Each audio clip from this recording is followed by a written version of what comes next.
Bem-vindos à Vida Imobiliária e a esta nova rúbrica de vídeo Antena Aberta, uma colaboração com o escritório RSA Advogados. E para este primeiro episódio temos connosco o Dr. António Raposo Subtil, que nos vai falar sobre o branqueamento de capitais e o mercado imobiliário. Bem-vindo, Dr. Raposo Subtil. Efetivamente, o regime de prevenção do branqueamento de capitais, para além de ser um fenómeno e uma exigência de toda a sociedade, impõe-se sobre o setor imobiliário, sobre todas as empresas do setor imobiliário, de forma muito mais profunda, na medida em que o legislador impôs que todas as empresas tivessem um responsável do controle normativo. O que é que significa? É uma pessoa da alta direção, ou equiparada à alta direção, por isso com peso na estrutura hierárquica da empresa, que fica com um estatuto autónomo, independente, para fazer o planeamento, fazer o controle, a centralização de toda a informação relativamente ao branqueamento de capitais. E o seu estatuto é de tal maneira importante que é o único interlocutor com as autoridades judiciárias e de supervisão ao nível do branqueamento de capitais.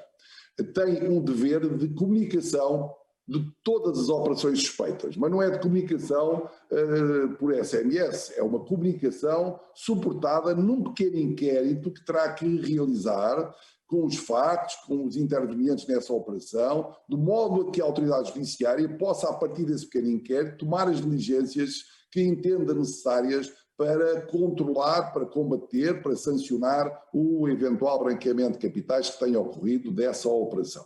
E por isso, quando nós ouvimos falar no sancionamento ou no regime sancionatório do branqueamento de capitais, pensamos só na prática do crime de branqueamento de capitais, e aí já estamos a falar de uma pena de 5 a 12 anos de prisão, mas quando nós falamos na prevenção de branqueamento de capitais, estamos a falar em contraordenações que podem ir a 5 milhões de euros no caso de faltas graves que sejam cometidas por empresas. E quais são os factos que podem estar subjacentes a uma operação dita suspeita e, por isso, que contamina ao nível do branqueamento de capitais. Desde logo, a venda de um imóvel para uma entidade que não está devidamente identificada e que se sabe, ou que se vem a saber posteriormente, que tem ligações ao tráfico de estupefacientes ou outro tipo de ilícitos de alta gravidade. Mas também naquilo que pode ser a fraude fiscal e que daí advém uma vantagem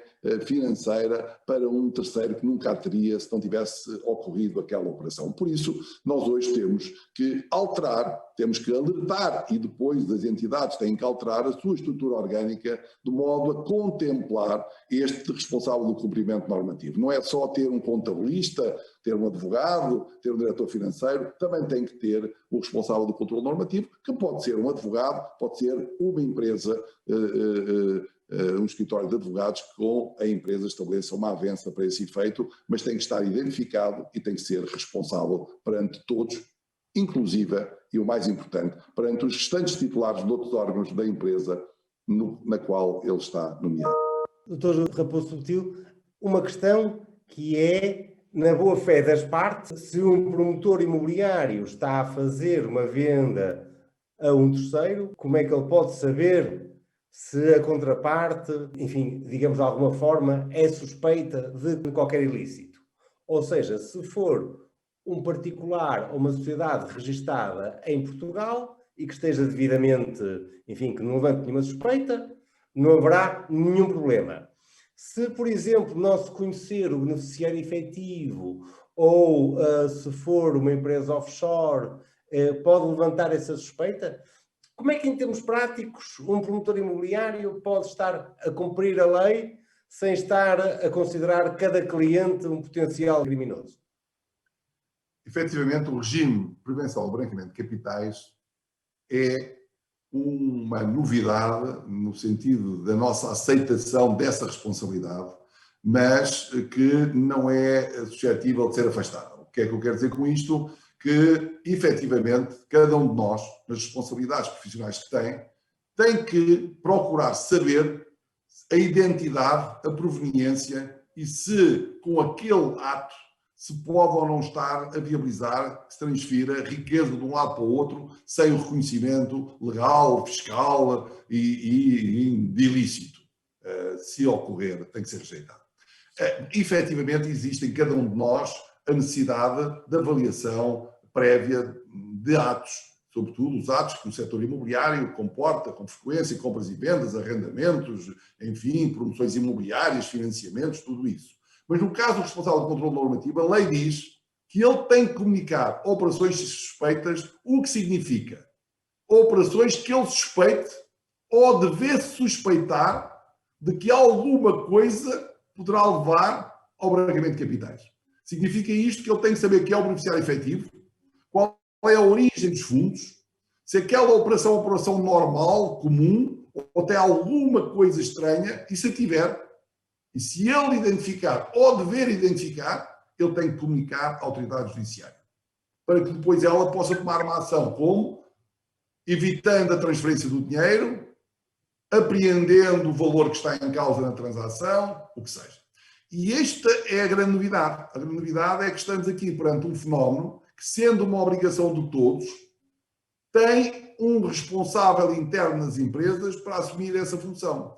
E assume-a de tal maneira que a própria lei diz que ele tem autonomia e independência perante a administração. Ou seja, a administração não pode dizer: olha, o senhor responsável do governo normativo não comunica isto porque eu entendo que não faz sentido nenhum. Não. Eu, dentro da organização, tenho a autonomia, tenho a exclusividade de avaliação e de reporte desse tipo de suspeição que possa ocorrer. Mas a legislação é hoje um bocadinho mais forte, na medida em que tem índices, tem um anexo à lei com indicadores do que se entende que são operações suspeitas. Por exemplo, uma empresa offshore já gera suspeição, tem que se esclarecer que tipo de empresa é. Um estrangeiro não residente em Portugal que faz uma avultada aquisição tem que explicar a razão de estar em Portugal a investir quantias tão elevadas. Tudo isso está no anexo à lei e o responsável do controle normativo é o aferidor desses indicadores se por aí se pode chegar ou não a uma operação de branqueamento de capitais. O que não significa que todas as suspeitas levem à qualificação de uma operação com branqueamento de capitais. Mas o alerta tem que ser dado e depois cabe às autoridades competentes assumir ou não assumir o desenvolvimento de novas diligências. Mas existem valores mínimos para os quais, acima dos quais essa obrigação é exigível e é apenas por quem contratualiza a compra ou a venda dos imóveis, ou, por exemplo, um consultor, um mediador imobiliário, alguém que esteja associado à transação, também fica ao abrigo dessa obrigação. Todos ficam ao abrigo dessa organização, inclusive os advogados, que recentemente também entraram nessa lista dos profissionais obrigados à comunicação de operações suspeitas.